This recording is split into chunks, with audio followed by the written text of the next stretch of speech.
Euh, Aujourd'hui, on va parler des concepts de mission et de vision qui sont souvent pas très bien, voire pas du tout utilisés dans de nombreuses entreprises.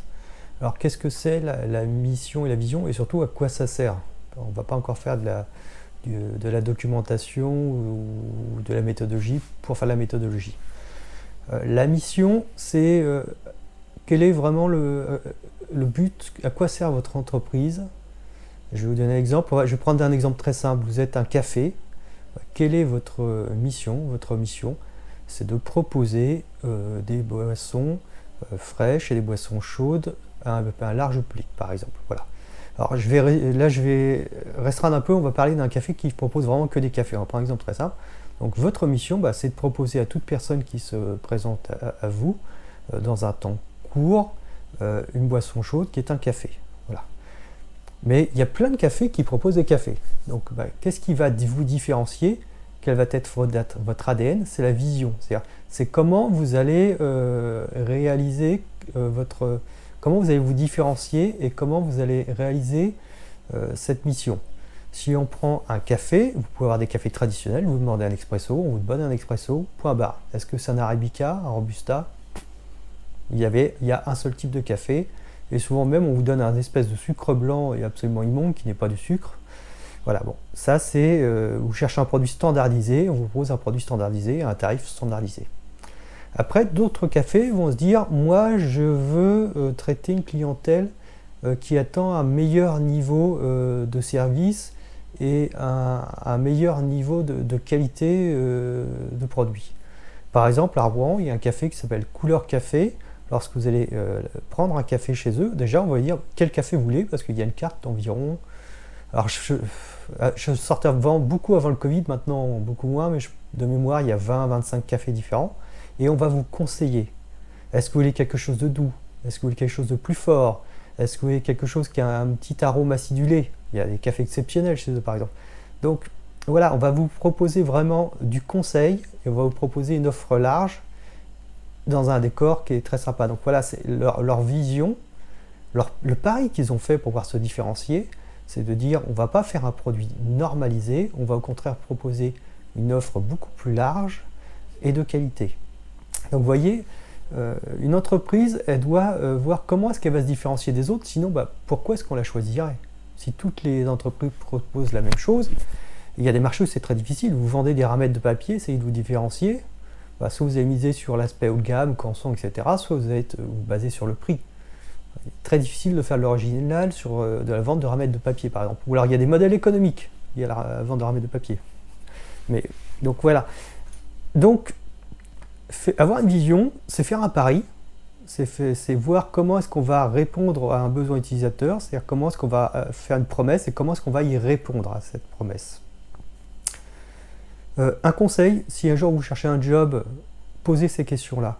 Quelle est la mission, quelle est la vision de l'entreprise? S'il n'y a pas de réponse, fuyez. Sauf si vous êtes au market, au produit, là vous êtes des personnes du produit, il y a une opportunité, c'est justement de mettre en place cette mission et cette vision, donc ça peut valoir le coup. Alors si on va plus loin justement dans cette vision, comment est-ce qu'on peut encore mieux servir, on va prendre l'exemple de Couleur Café, eux ce qu'ils ont fait, c'est que vous pouvez boire votre café par une vingtaine de cafés, mais en plus, il y a tous les cafés en grains qui sont disponibles et qui sont visibles dans la boutique. Ils peuvent vous moudre le café que vous avez bu pour pouvoir l'emporter avec vous, pour pouvoir le faire chez vous. Et maintenant, ils ont été encore plus loin, c'est qu'ils peuvent vous faire des capsules compatibles Nespresso avec ce café. Alors, c'est pas un placement produit.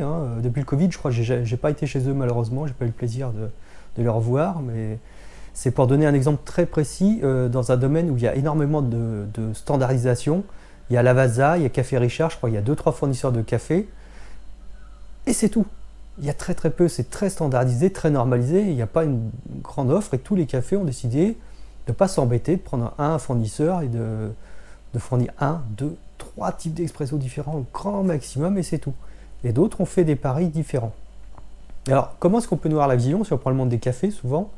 Par exemple, souvent l'inspiration elle vient d'ailleurs, elle vient de Paris qui va nourrir la province ou de l'étranger. Des bars où on peut obtenir différents types de café, où on peut faire moudre son café, c'est quelque chose qu'on voit beaucoup plus à Paris ou dans de grandes villes à l'étranger. Donc il ne faut pas hésiter à se nourrir d'inspiration d'autres pour pouvoir essayer de trouver qu'est-ce qui va faire que vous arrivez à vous différencier. Parce que si vous n'avez pas une vision, si simplement vous vous contentez d'une mission, pourquoi est-ce qu'un client achèterait chez vous, sachant que vous ne vous différenciez pas d'autres entreprises? Donc réfléchissez bien à ça. Ça paraît très simple de définir la mission et la vision, mais essayez de le poser sur une feuille de papier sur votre entreprise, que vous soyez chef d'entreprise ou salarié.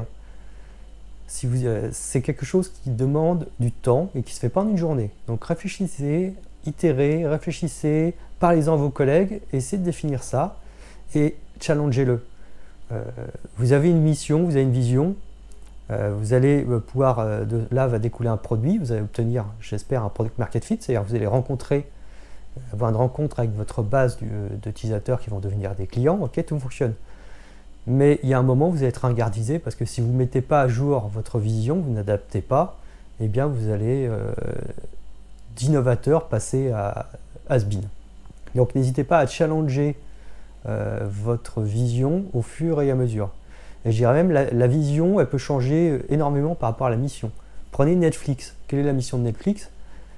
C'est pas de proposer des séries en streaming. La mission, c'est de proposer des éléments de divertissement, parce qu'ils vont bientôt faire du jeu vidéo, donc des éléments de divertissement à travers un canal de communication.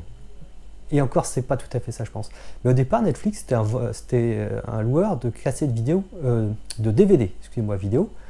Ça se faisait par la poste, maintenant ça se fait par Internet. Bientôt, ils vont faire des jeux. Donc voilà, la mission n'a pas tellement changé. C'est divertir par un système d'abonnement, voilà, c'est plutôt ça, divertir, proposer des éléments de loisirs par un système d'abonnement.